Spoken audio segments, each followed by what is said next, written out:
여러분과 회개의 축복에 대하여 함께 말씀을 나누려고 합니다. 회개가 축복이다 하면 여러분 어떤 생각이 드십니까? 대부분 우리는 회개라고 하면 뭔가 마음이 무겁고 또 내가 뭔가 크게 잘못한 것 같고 하나님께 혼나는 것 같은 그런 생각이 듭니다. 저도 회개의 역사와 축복을 잘 알지 못하였을 때는 회개는 그저 힘들고 어려운 일이다, 고되다 그렇게만 생각해 왔습니다. 그런데 그렇지 않습니다. 회개는 하나님께서 우리에게 주신 놀라운 은혜요 축복입니다. 왜냐하면 회개는 모든 문제를 해결하는 시작이기 때문입니다. 그리고 하나님의 부흥이 시작되는 자리도 바로 이 회개의 자리입니다. 우리 한국교회에 있었던 놀라운 부흥을 이야기할 때 많은 사람들이 1907년에 있었던 평양 대부흥을 말합니다. 이 놀라운 부흥이 평양에 있는 장대현 교회에서 일어났고 그 회개의 역사로부터 시작이 되었는데요. 1907년 신년 부흥회가 그 장대현 교회에서 시작됐습니다. 많은 성도들이 갈급한 마음을 가지고 또 사모하는 심령으로 나와왔습니다. 그런데 그 집회가 끝나는 날까지 별다른 특별한 역사가 일어나지 않는 거예요.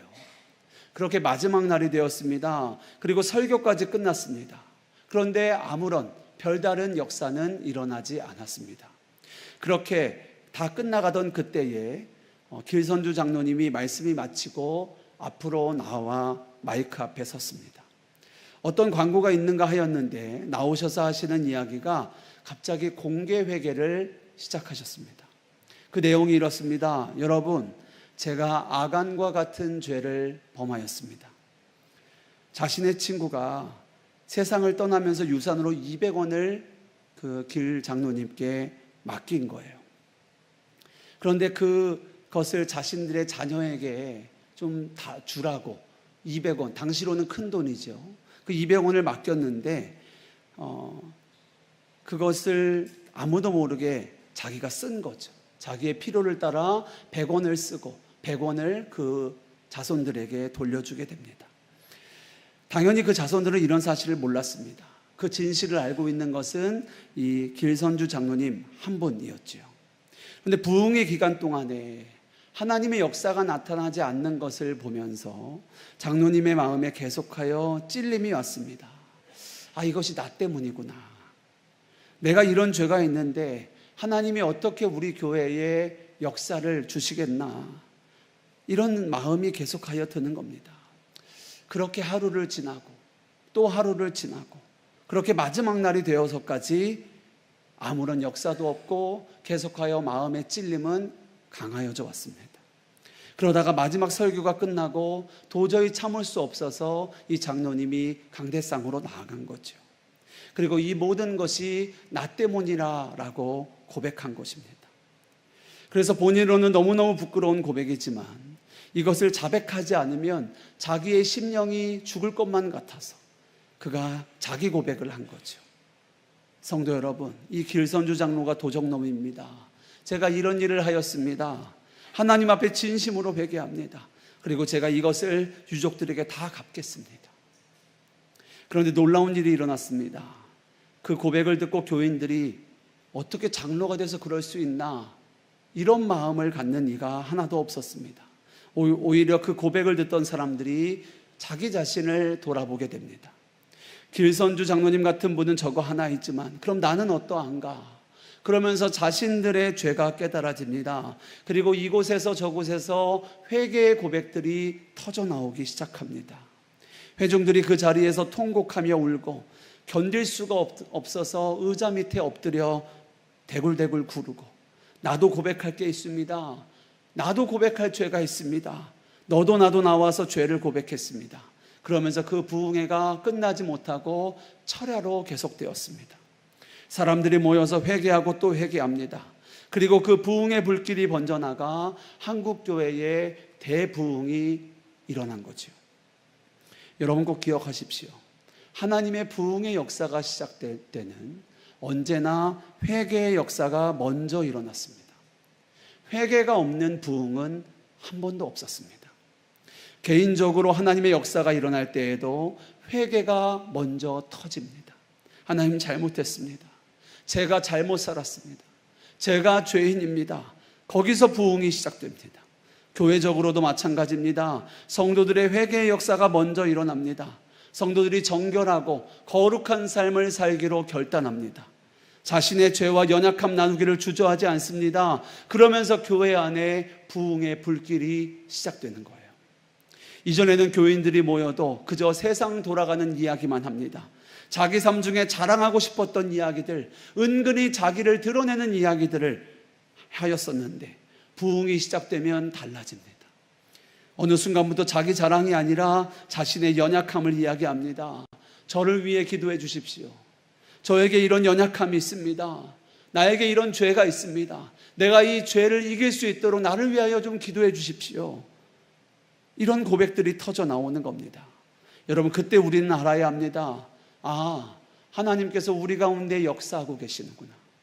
우리 안에 회개의 역사가 시작되고 있구나 라는 것을 알아야 합니다. 원래 사람은 본능적으로 자신의 연약함을 감추려고 합니다. 자신의 잘못을 인정하려 하지 않습니다. 그것이 우리의 성정입니다.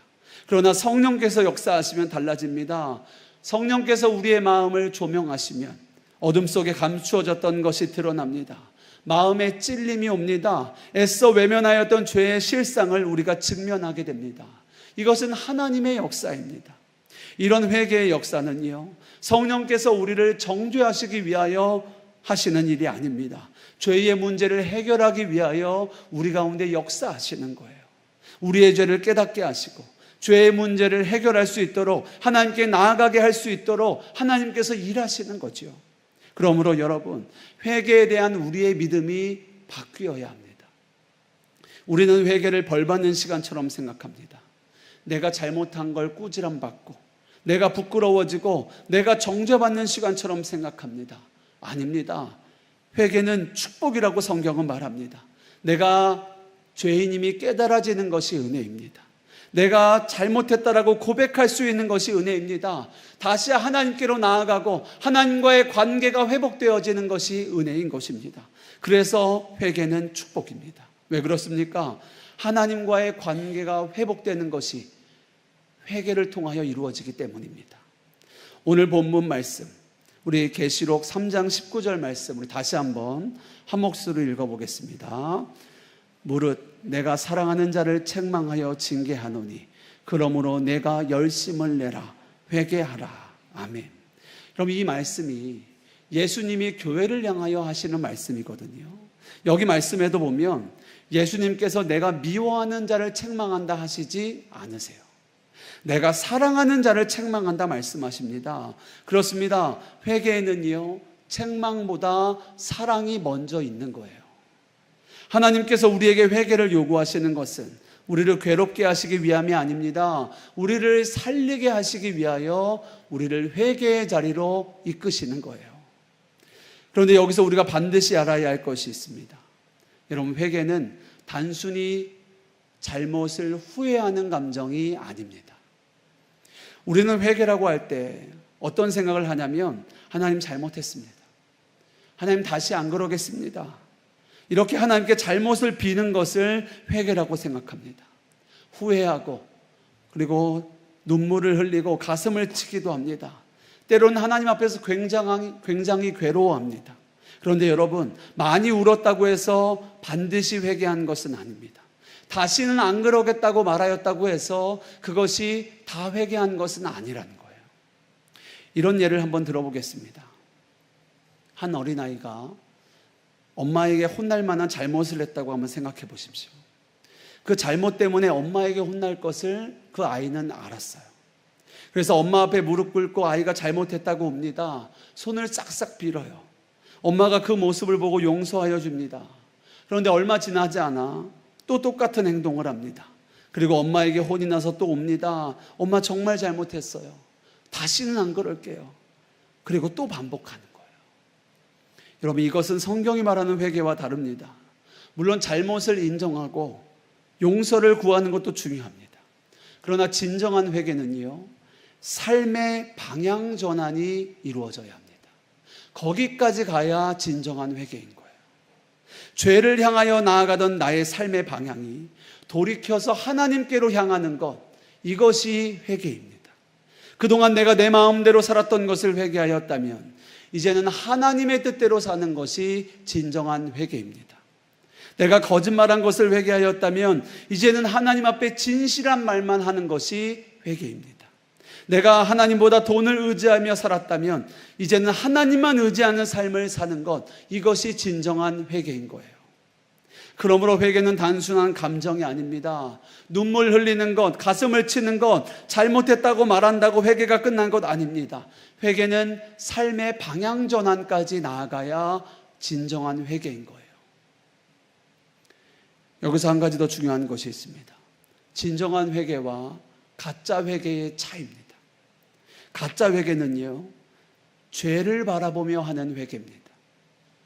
내가 왜 그랬을까? 내가 또 죄를 졌구나. 내가 혼나지 않으려면 회개해야지. 이렇게 죄만 바라봅니다. 죄만 해결하기 위하여 회개합니다. 이렇게 죄만 보고 회개하다 보면요, 자기 연민에 빠집니다. 그럴 수밖에 없었어. 이건 어쩔 수 없었어. 누구라도 그랬을 거야. 또 어떤 사람은 죄만 바라보다 절망합니다. 나는 안 돼. 나는 변화될 수 없어. 다른 건 몰라도 이 죄만큼은 죽을 때까지 해결할 수 없어.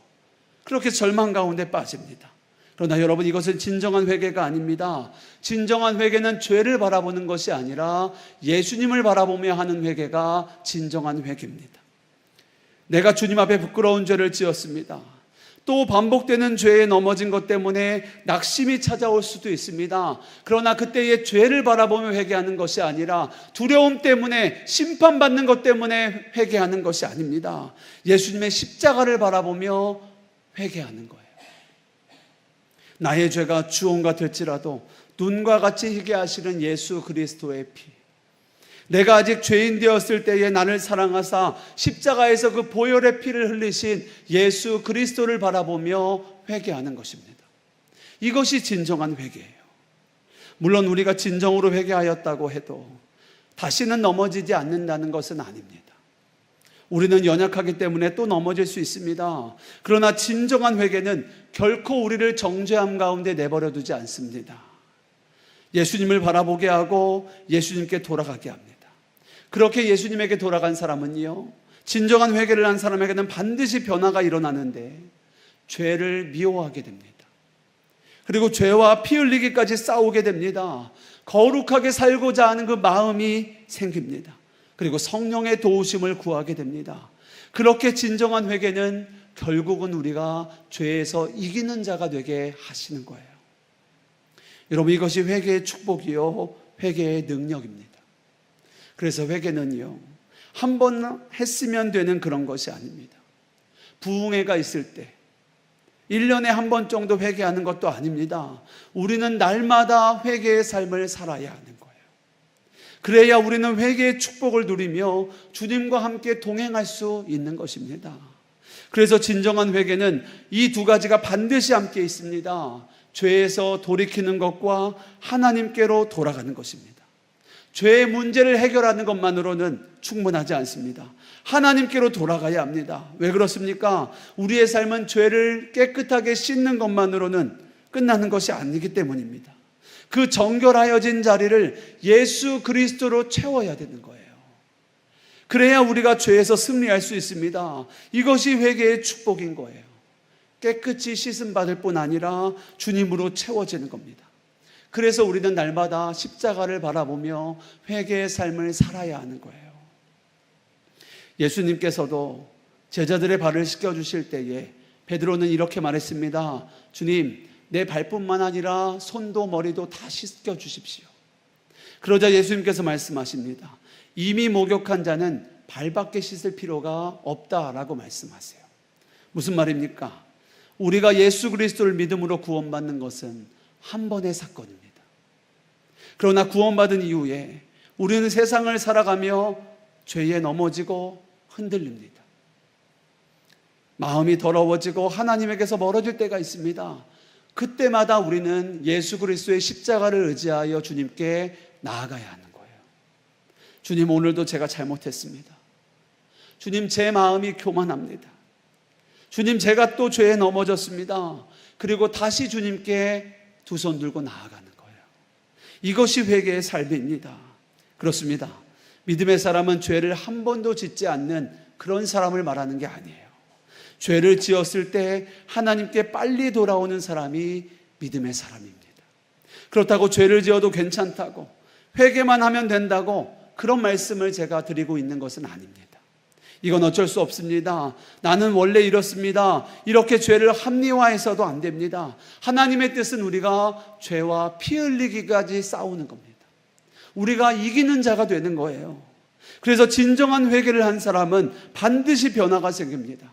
죄를 미워하게 됩니다. 거룩한 삶을 살기를 소망합니다. 그래서 회개는 우리에게 축복인 거예요. 왜 그렇습니까? 우리가 죄에서 승리하도록 우리에게 회개의 은혜를 주셨기 때문입니다. 오늘 본문 말씀도 보십시오. 예수님도 우리에게 열심을 내어 회개하라 말씀하십니다. 우리가 회개의 삶을 살아야 하나님의 뜻대로 살 수 있는 거예요. 회개가 없으면 하나님의 뜻대로 절대 살 수 없습니다. 그러므로 회개는 절망이 아닙니다. 회개는 우리가 열심을 내어야 할 순종의 영역인 거예요. 왜 그렇습니까? 회개를 통해 우리가 십자가를 바라보기 때문입니다. 내가 아직 죄인 되었을 때에 나를 먼저 사랑하신 예수 그리스도, 나를 깨끗하게 하시고 정결하게 하시고 그리고 온전케 하실 그 예수 그리스도를 붙들고 주님께 나아가는 것, 그것이 회개인 것이지요. 사랑하는 성도 여러분, 회개를 두려워하지 마십시오. 회개를 부끄러워하지도 마십시오. 회개는 하나님께 돌아가는 길이고 십자가의 은혜를 다시 붙드는 은혜이며, 그리고 회개는 우리 영혼이 다시 살아나는 축복인 줄 믿습니다. 끝으로 한 가지만 더 말씀드리고 기도하기 원합니다. 이것은 앞으로의 우리의 신앙생활에도 매우 중요한 문제입니다. 진정으로 회개한 사람에게 나타나는 분명한 변화가 있는데요, 그 변화는 다른 사람을 용납하는 사람이 된다는 거예요. 용서의 사람이 됩니다. 부끄럽지만 제 고백을 하나 하겠습니다. 저는 매일 아침 하나님 앞에 기도할 때 가장 먼저 드리는 고백이 있습니다. 그것은 하나님, 저는 목사의 자격이 없습니다 라는 고백이에요. 이것은 그냥 하는 말이 아니라 솔직한 저의 고백입니다. 솔직하게 저는 자격이 없습니다. 여러분들은 저를 담임 목사로 생각하고 존중하여 주지만 하나님께서 저와 저의 모든 허물을 다 아시고 제 자신도 제가 어떠한지 너무나 잘 압니다. 그래서 하나님께 이렇게 고백할 수밖에 없어요. 하나님, 저는 정말 자격이 없습니다.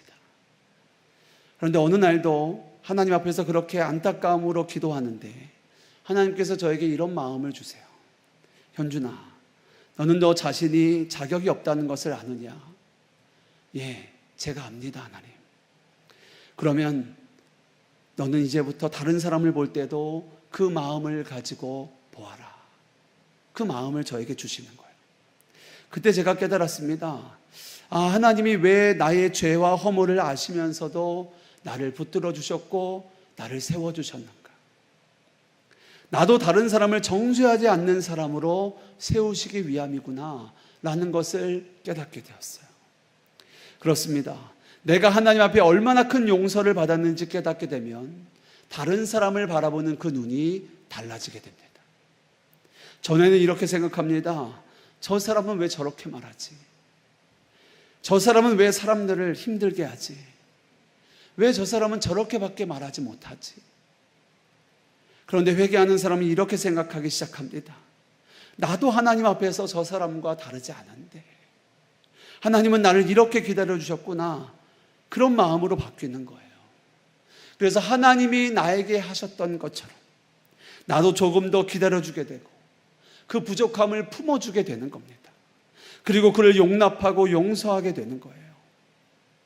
여러분, 이것이 진정한 회개가 우리 안에 만들어내는 분명한 변화입니다. 용서의 사람이 되는 거예요. 용납하는 사람이 되는 겁니다. 물론 용서가 쉽다는 말은 아닙니다. 용서는 때로 긴 시간이 필요하기도 합니다. 그러나 분명한 것이 있습니다.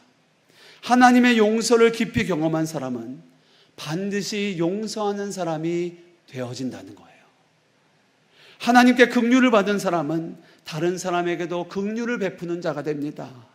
하나님께서 나를 얼마나 오래 참아주셨는가를 아는 사람은 다른 사람을 조금 더 기다려주는 사람이 됩니다. 이것이 회개의 축복인 거예요. 그러므로 꼭 기억하십시오. 회개에 합당한 삶은 아무런 잘못도 저지르지 않는 그런 완벽한 삶이 아닙니다. 죄에 혹 넘어지더라도 빨리 하나님 앞에 나아갈 줄 아는 것이 회개에 합당한 삶이에요. 그렇게 회개의 삶을 사는 사람은 하나님이 기뻐하시는 겁니다. 여러분, 하나님이 다윗을 왜 기뻐하셨습니까? 다윗에게 죄가 없었기 때문이 아닙니다. 다윗에게도 큰 죄가 있었습니다. 간음한 죄가 있었고 교만의 죄가 있었습니다. 그러나 다윗은 자신의 죄를 깨달았을 때에 하나님 앞에 변명하지 아니하고 하나님 앞에 즉각 엎드렸습니다. 자신의 죄를 인정하고 하나님께 돌아왔습니다. 그래서 시편 51편에는 이렇게 기도합니다. 하나님이여, 주의 인자를 따라 내게 은혜를 베푸시며 주의 많은 긍휼을 따라 내 죄악을 지워주소서. 다윗은 자신의 죄를 바라보다 절망하지 않았습니다. 하나님의 은혜를 끝까지 붙들었습니다. 반면에 사울은 어떻습니까? 사울은 자신의 죄가 드러났을 때에 하나님 앞에 돌이키기보다 변명합니다. 그리고 사람들의 시선을 더 의식합니다. 여기서 우리가 반드시 배워야 할 것이 있습니다. 하나님께 쓰임받는 사람은, 하나님의 마음에 합한 사람은 죄가 없는 사람이 아닙니다. 죄를 깨닫게 하실 때 하나님께 엎드리는 사람입니다. 그래서 하나님은 다윗을 그렇게 사랑하신 거예요. 사랑하는 여러분, 오늘 우리는 회개의 축복에 대하여 말씀을 나누었습니다. 회개는 우리를 괴롭게 하기 위하여 하나님이 주신 것이 아닙니다. 우리를 살리기 위하여 하나님이 주신 은혜요 축복이 회개입니다. 오늘 말씀을 통해 우리 자신을 한번 돌아보기 원합니다. 여러분은 회개하는 사람입니까? 여러분은 회개의 축복을 날마다 누리고 계십니까? 오늘 하나님 앞에서 우리의 마음을 돌아보십시오. 우리의 삶을 돌아보십시오. 우리의 가정을 돌아보십시오. 우리는 정말 괜찮습니까? 우리가 하나님의 말씀 앞에 주의 명령과 규례와 법도를 지키고 계십니까? 하나님께서 말씀하신 것을 여러분의 가정에서, 삶의 자리에서 지키고 계십니까? 행하고 계십니까? 우리는 오늘 말씀 앞에 서야 합니다. 그리고 하나님 앞에 은혜와 긍휼을 구하여야 합니다. 하나님, 우리는 죄인입니다. 우리는 부족합니다. 주여, 우리에게 긍휼을 베풀어 주십시오. 우리에게 은혜를 베풀어 주십시오. 우리가 할 수 있는 것은 그것뿐입니다. 우리가 그렇게 하나님 앞에 엎드릴 때 하나님이 우리를 살리시는 거예요. 하나님이 우리를 세우시는 겁니다. 죄된 삶에서 돌이키십시오. 십자가를 붙드십시오. 하나님께 받은 그대로 사랑과 용서의 삶을 살아내십시오. 하나님이 우리에게 주신 말씀을 지켜 행하십시오. 이것이 생명의 길입니다. 그것이 하나님께서 기뻐하시는 회개에 합당한 삶입니다. 이 시간 바라고 축복하기는 우리 모두가 날마다 십자가를 붙들고 날마다 하나님 가운데 하나님과 동행하며 살아가는 저와 여러분 되시기를 주님의 이름으로 축복합니다. 우리 함께 찬송가